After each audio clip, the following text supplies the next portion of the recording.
ये सेक्शन बहुत इंपॉर्टेंट है। इसके अंदर जो कॉन्सेप्ट अभी हम डिस्कस करेंगे वो बहुत वैल्यूएबल है। उसको अगर सही तरह से नहीं सीखा तो हम फेसबुक पे कभी भी सस्ती परचेजेस नहीं ला पाएंगे। हम जब भी कोई कैंपेन लॉन्च करते हैं तो सबसे पहले बाय डिफॉल्ट यहाँ पे ऑप्शन आती है ऑक्शन की, ठीक है, और उसके बाद रिजर्वेशन। हम मोस्टली ऑक्शन के ऊपर काम करते हैं। ये सिलेक्ट करने के बाद हम उस कैंपेन का ऑब्जेक्टिव सिलेक्ट करते हैं। हमने ऑब्जेक्टिव सिलेक्ट किया और ये क्रिएट कर कंटिन्यू कर दिया। कंटिन्यू करेंगे तो हमेशा यहाँ पे मैनुअल को सिलेक्ट करेंगे। ये कंटिन्यू किया, ये अब हमें एक नए इंटरफेस पे लेके आ जाएगा। This one is level one campaign level, this one is level two that is ad set level and this one is level three that is ad level. अच्छा, इस स्ट्रक्चर के अंदर अब हम अज्यूम करते हैं कि you are just a beginner. आपके लिए जस्ट ये एक बिजनेस स्ट्रक्चर है जिसमें लेवल वन एक कैंपेन लेवल है जहाँ पे आप जाएंगे, आप अपना ऑब्जेक्टिव सेलेक्ट करेंगे। लेवल टू है, यहाँ पे आप ऑडियंस टारगेट करेंगे, आप प्लेसमेंट करेंगे कि मुझे आपने ऐड कहाँ पे दिखानी है, देन आप एक बजट देंगे। ये एक बिगनर लेवल पे है। और लेवल थ्री पे जाके आप अपनी ऐड क्रिएट करेंगे, कोई अच्छी सी वीडियो बनाएंगे, अच्छी वीडियो क्रिएट करेंगे, और या आपके इमेजेस अच्छे से क्रिएट करके और फिर फेसबुक को इंस्ट्रक्शंस देंगे, फेसबुक आपके लिए परचेजेस ला कर देगी। ये तो हमने बात की एक नॉर्मल यूजर की। एक नॉर्मल यूजर ऐसे सोचता है, लेकिन अगर हम हकीकत में देखें तो फेसबुक बिल्कुल ऐसे काम नहीं करता। सबसे पहले जो कैंपेन लेवल है यहाँ पे भी हम ऑडियंस को सिलेक्ट करते हैं। उसके बाद एड सेट लेवल है, यहाँ पे भी हम ऑडियंस को सिलेक्ट करते हैं। एंड द एड लेवल, यहाँ पे भी ऑडियंस होती है। अब for the sake of discussion आपने एक कैंपेन लॉन्च की, उसमें आपने अपना ऑब्जेक्टिव सेल्स सेलेक्ट किया। अब यहाँ पे आप फेसबुक को बताते हैं कि हम सेल्स ऑब्जेक्टिव सेलेक्ट कर रहे हैं।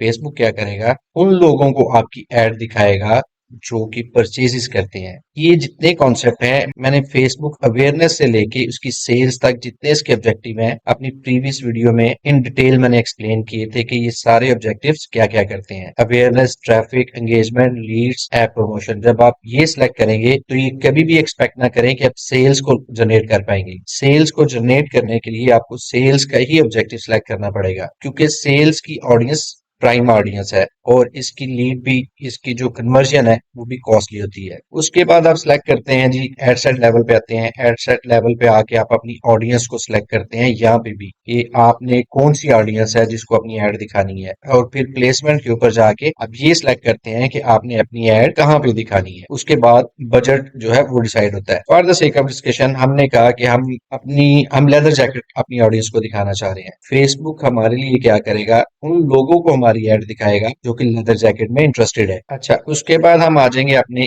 एड लेवल पे। क्या यहाँ पे टोटल स्नैरियो चेंज हो जाता है। स्नैरियो कैसे चेंज होता है कि यहाँ पे कंट्रोल हमारे पास नहीं रहता। यहाँ पे फेसबुक की आर्टिफिशियल इंटेलिजेंस जो है वो आपकी एड को कंपेयर करती है आपके एड सेट लेवल के साथ कि क्या जो आपने एड बनाई है, क्या आपके जो क्रिएटिव हैं वो आपने जो ऑडियंस सेलेक्ट की है उसके साथ मैच करते हैं। इसको इस तरह समझें, क्या आपके क्रिएटिव्स जो ऑडियंस आपने सेलेक्ट की है उसके मुताबिक है। अगर उसके मुताबिक नहीं है तो फेसबुक क्या करेगा, आपका जो एड क्रिएटिव है, जो एड लेवल है उसको सुपरसीड कर देगा। ठीक है, उसको इग्नोर करेगा और आपकी जो क्रिएटिव है उनके मुताबिक आपकी एड लोगों को दिखाएगा। मीन्स के जो आपका एड सेट लेवल है, यहाँ पे जो आपने ऑडियंस सेलेक्ट की, ठीक है, अगर आपकी अच्छी तरह से समझिएगा, अगर आपकी क्रिएटिव्स, आपकी एड लेवल जो है, जो आपने वीडियो बनाई है, जो इमेजेस बनाए हैं,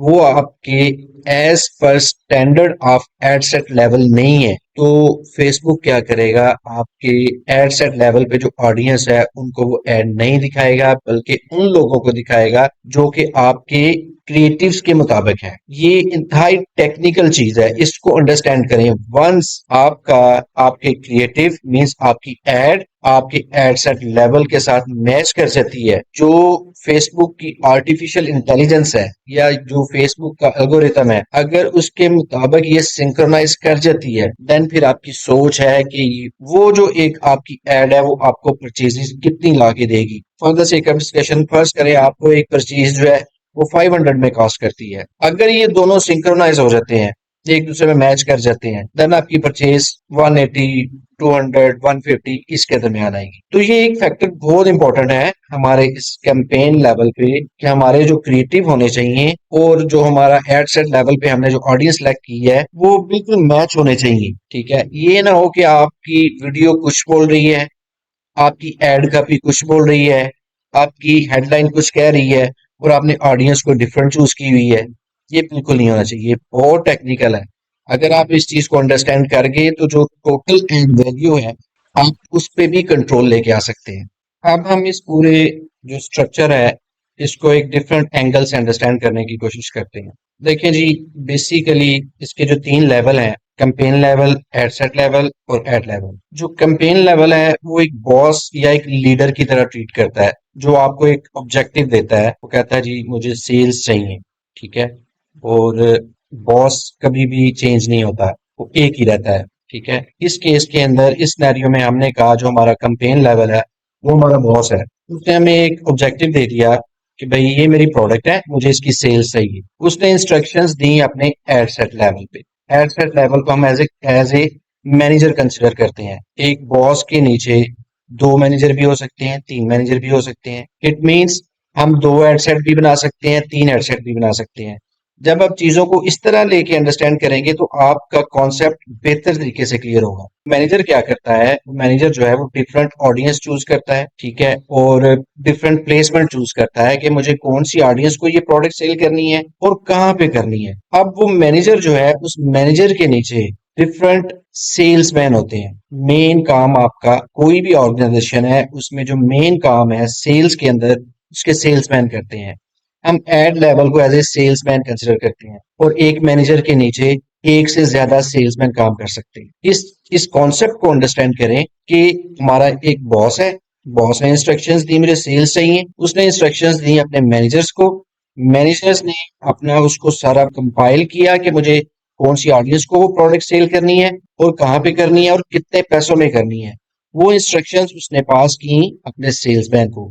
अब सेल्समैन मार्केट में जाएंगे और सेल्स को जनरेट करेंगे। इस कॉन्सेप्ट को दोबारा से यहाँ से अंडरस्टैंड करें। अगर आपके सेल्समैन प्रोफेशनल हैं, वेल इक्विप्ड हैं, उनके पास उनके टूल्स प्रॉपर हैं, तो वो मैक्सिमम सेल्स जनरेट कर पाएंगे। इसी तरह हमारा अगर एड क्रिएटिव जो है, हमारी वीडियो जो है, हमारे इमेजेस जो है वो अप टू द मार्क हैं, तो मैक्सिमम सेल्स को हम जो है वो कंपाइल कर पाएंगे और जनरेट कर पाएंगे। ये था जी आज का एक छोटा सा टॉपिक कि जो कैंपेन लेवल पे उसकी स्ट्रेटजीज क्या है, या एक कैंपेन लेवल के ऊपर उसको कैसे हम अंडरस्टैंड कर सकते हैं। हम फर्दर इसको डिटेल में मजीद आगे जाके भी पढ़ेंगे। मैं उम्मीद करता हूँ कि आज का लेक्चर आपको पसंद आया होगा, इसमें से आपने कुछ ना कुछ जरूर सीखा होगा। अगर आपने हमेशा की तरह मेरे लेक्चर में से 1% भी सीखा है तो कमेंट्स जरूर कीजिएगा, अपना फीडबैक जरूर दीजिएगा, मेरे चैनल को सब्सक्राइब कीजिएगा। आप सबका बहुत शुक्रिया। अस्सलाम वालेकुम और दुआओं में याद रखिएगा।